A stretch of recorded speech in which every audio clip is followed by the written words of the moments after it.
കീലക്കമാഴ്ചവട്ടം ഒരു രാജ്യം ഒരു തെരഞ്ഞെടുപ്പ് എന്ന RSS അജണ്ട നടപ്പിലാക്കുന്നതിന് വേണ്ടി കേന്ദ്ര ഗവൺമെൻറ് നിയോഗിച്ച രാംനാഥ് കോവിന്ദ് കമ്മിറ്റിയുടെ റിപ്പോർട്ട് നടപ്പിലാക്കാനായി കേന്ദ്ര മന്ത്രിസഭാ യോഗം എടുത്തിരിക്കുന്ന തീരുമാനത്തെക്കുറിച്ചാണ് പരിശോധിക്കാൻ ഉദ്ദേശിക്കുന്നത്. നമ്മുടെ രാജ്യത്തിൻ്റെ ഇന്ത്യയുടെ ബഹുസ്വരതയെയും അതുപോലെ ഭരണഘടനയുടെ ഫെഡറൽ സമീപനങ്ങളെയും എല്ലാം അട്ടിമറിക്കുന്നതിനുള്ള ഗൂഢമായ നീക്കമാണ് ഇതിൻ്റെ പിന്നിൽ എന്ന് നാം കാണേണ്ടതുണ്ട്. പ്രസിഡൻഷ്യൽ ഭരണ സമ്പ്രദായത്തിലേക്ക് രാജ്യത്തെ കൊണ്ടെത്തിക്കുന്നതിനുള്ള നടപടി കൂടിയാണ് ഈ നീക്കം. രാംനാഥ് കോവിന്ദ് കമ്മിറ്റിക്ക് മുമ്പിൽ കേരളത്തിലെ മുസ്ലിം ലീഗ് ഉൾപ്പെടെയുള്ള UDFലെ ചില കക്ഷികൾ ഒരു രാജ്യം ഒരു തെരഞ്ഞെടുപ്പ് എന്ന നിർദ്ദേശത്തിന് അനുകൂലമായിട്ട് ഉള്ള പ്രസ്താവന നൽകുകയുണ്ടായി. ഇക്കാര്യം ഹിന്ദുത്വ അജണ്ടയുമായുള്ള അവരുടെ ഒത്തുകളിയാണ് അല്ലെങ്കിൽ ഒത്തുകളി രാഷ്ട്രീയത്തെയാണ് സൂചിപ്പിക്കുന്നത് എന്ന് നാം കാണേണ്ടതുണ്ട്. ഇന്ത്യ എന്ന വ്യത്യസ്ത ഭാഷാ സമൂഹങ്ങളുടെ ഒരു സമന്വയമായ ത്തോടുകൂടിയ ഒരു യൂണിയൻ സ്റ്റേറ്റിനെ തന്നെ ഇല്ലാതാക്കി മതരാഷ്ട്രത്തിലേക്കുള്ള അങ്ങേയറ്റം അപകടകരമായ ഒരു നീക്കം ഇതിൻ്റെ പിന്നിലുണ്ട് എന്ന് നാം കാണണം. ഭൂമിശാസ്ത്രപരവും അതുപോലെ തന്നെ ഭാഷാ സാംസ്കാരിക പാരമ്പര്യങ്ങളെല്ലാം കൂടി ചേർന്നിട്ടുള്ള വൈവിധ്യങ്ങളുടെ ഒരു സമന്വയമാണ് നമ്മുടെ രാജ്യം. അത്തരമൊരു രാജ്യത്ത് വ്യത്യസ്ത സാമൂഹ്യ രാഷ്ട്രീയ സാഹചര്യങ്ങളുള്ള അനേകം സംസ്ഥാനങ്ങളും അതുപോലെ തന്നെ കേന്ദ്രഭരണ പ്രദേശങ്ങളും എല്ലാമുണ്ട്. അവിടങ്ങളിലെല്ലാം ജനാധിപത്യ വിരുദ്ധമായ ഒരു ഏകീകരണം, ഏകാധിപത്യപരമായ ഒരു സംവിധാനം അടിച്ചേൽപ്പിക്കാനുള്ള RSSന്റെ അങ്ങേയറ്റത്തെ ഗൂഢമായ നീക്കമാണ് ഇതിൻ്റെ പിന്നിലുള്ളത്. ഒരു രാജ്യം ഒരു തെരഞ്ഞെടുപ്പ് എന്ന ആശയം നടപ്പിലാക്കാനുള്ള ശ്രമം ഒരു രാജ്യം ഒരു ഭാഷ ഒരു സംസ്കാരം ഒരു മതം എന്ന RSS മുദ്രാവാക്യത്തിൻ്റെ തുടർച്ച കൂടിയാണ്.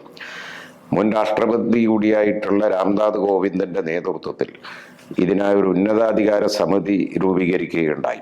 ആ സമിതി തയ്യാറാക്കിയ റിപ്പോർട്ടിന് കേന്ദ്ര മന്ത്രിസഭ ഇക്കഴിഞ്ഞ ദിവസം ധൃതി പിടിച്ച് അംഗീകാരം നൽകിയതായിട്ടാണ് മാധ്യമങ്ങളിലൂടെ നമുക്ക് മനസ്സിലാക്കാൻ കഴിയുന്നത്. രാജ്യത്തിൻ്റെ ഫെഡറൽ ജനാധിപത്യ സംവിധാനങ്ങളെല്ലാം പൂർണ്ണമായി തകർക്കുന്ന നീക്കത്തിൻ്റെ തുടക്കമാണിത് എന്ന് നാം കാണേണ്ടതുണ്ട്.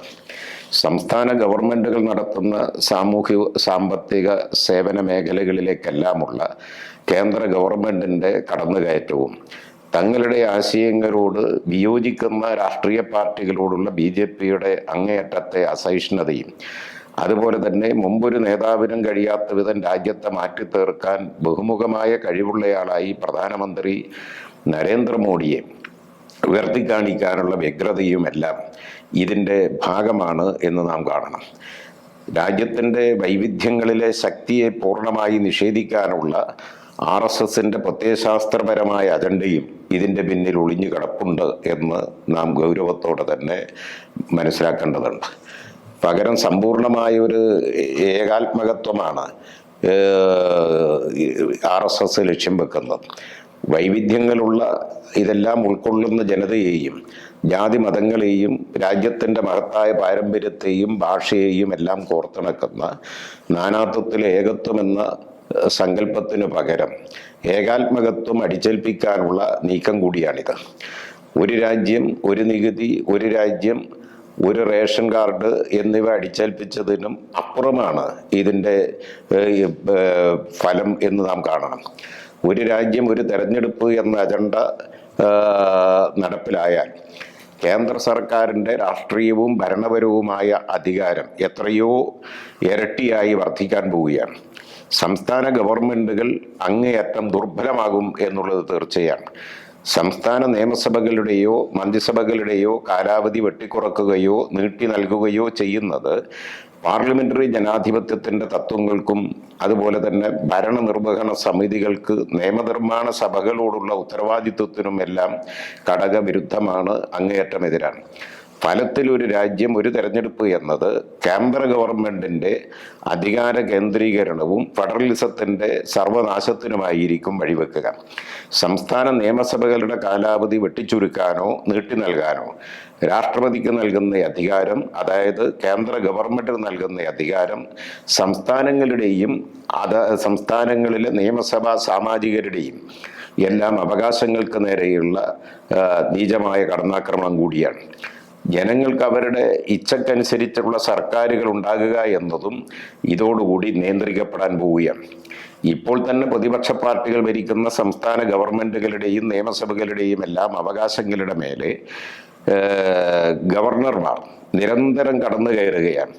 ഒരേ സമയം തെരഞ്ഞെടുപ്പ് വന്നാൽ അധികാരം മുഴുവൻ കേന്ദ്രത്തിൽ കേന്ദ്രീകരിക്കപ്പെടുന്നതോടൊപ്പം തന്നെ ഗവർണർമാർ പഴയ ബ്രിട്ടീഷുകാരുടെ കാലത്തെ വൈസ്രോയിമാരെ പോലെ പ്രവർത്തിക്കുന്ന സ്ഥിതി കൂടി സംജാതമാകും.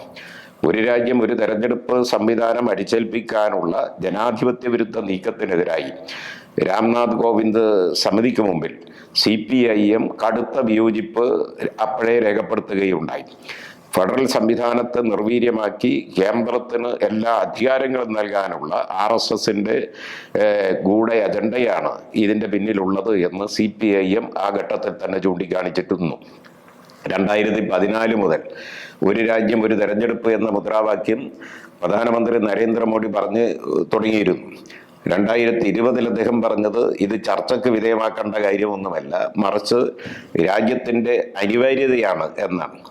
BJP 2024 പ്രകടന പത്രികയിലും അവരുടെ തെരഞ്ഞെടുപ്പ് പ്രകടന പത്രികയിലും ഇത് ആവർത്തിക്കുകയുണ്ടായി. ലോകസഭയിൽ തനിച്ച് ഭൂരിപക്ഷം ഇല്ലാതിരിക്കെ അനേകം ഭരണഘടനാ ഭേദഗതികൾ ആവശ്യമുള്ള ഒറ്റ തെരഞ്ഞെടുപ്പ് നിർദ്ദേശം ഇപ്പോൾ അംഗീകരിച്ചതിൻ്റെ പിന്നിൽ, ഇപ്പോൾ അതുമായി മുന്നോട്ട് വരുന്നതിൻ്റെ പിന്നിൽ മറ്റ് ഗൂഢമായ ലക്ഷ്യങ്ങൾ കൂടിയുണ്ട് എന്ന് നാം കാണണം. പ്രതിപക്ഷത്തിന്റെ ശക്തമായ എതിർപ്പിനെ തുടർന്ന് മൂന്നാം മോഡി സർക്കാരിന് പല തീരുമാനങ്ങളിൽ നിന്നും പിന്മാറേണ്ടി വന്ന സാഹചര്യത്തിൽ 100 ദിവസത്തിനുള്ളിൽ തന്നെ വലിയ ശ്രദ്ധേയമായ തീരുമാനങ്ങൾ എടുത്തുവെന്ന് വരുത്തി തീർക്കലാകാം ഈ കഴിഞ്ഞ ലോക്സഭാ തെരഞ്ഞെടുപ്പ് ഇതിൻ്റെ പിന്നിലുള്ളത് എന്ന് നാം കാണണം. കഴിഞ്ഞ ലോക്സഭാ തെരഞ്ഞെടുപ്പിൽ BJPക്കെതിരെ രൂപം കൊണ്ട ഇന്ത്യ എന്ന കൂട്ടായ്മ, രാഷ്ട്രീയ കൂട്ടായ്മ, പ്രതിപക്ഷമെന്ന നിലക്ക് പാർലമെന്റിനകത്തും പുറത്തും നല്ല നിലയിൽ അംഗീകരിക്കപ്പെടുകയും ശക്തിപ്പെടുകയും ചെയ്യുന്നത് RSSനെയും BJPയെയും വലിയ തോതിൽ ഭയപ്പെടുത്തുന്നുണ്ട് എന്ന് കാണേണ്ടതുണ്ട്. ഇത്തരമൊരു ഘട്ടത്തിൽ സങ്കുചിതമായ ദേശീയവാദമുയർത്തി ഇന്ത്യയിലെ തെരഞ്ഞെടുപ്പ് രാഷ്ട്രീയത്തെ പ്രസിഡന്റ് സമ്പ്രദായത്തിലേക്ക് കൊണ്ടുപോകുന്നതിനുള്ള നീചമായ ഗൂഢമായ നീക്കമാണ്, ശ്രമമാണ് ഇപ്പോൾ ഇതിലൂടെ സംഘപരിവാർ നടത്തുന്നത് എന്ന് നാം കാണേണ്ടതുണ്ട്. പാർലമെന്ററി ജനാധിപത്യ വ്യവസ്ഥയെയും ഇന്ത്യ എന്ന മഹത്തായ ആശയത്തെ തന്നെയും അട്ടിമറിക്കാനുള്ള സംഘപരിവാർ നീക്കങ്ങൾക്കെതിരെ അതിവിപുലമായ പ്രചരണവുമായി ജനാധിപത്യ ശക്തികളാകെ, രാജ്യത്തെ ജനാധിപത്യ സമൂഹമാകെ ഒറ്റക്കെട്ടായി മുന്നോട്ട് വരേണ്ട സന്ദർഭമാണിത് എന്നുകൂടി ഈ ഘട്ടത്തിൽ ചൂണ്ടിക്കാണിക്കുന്നു.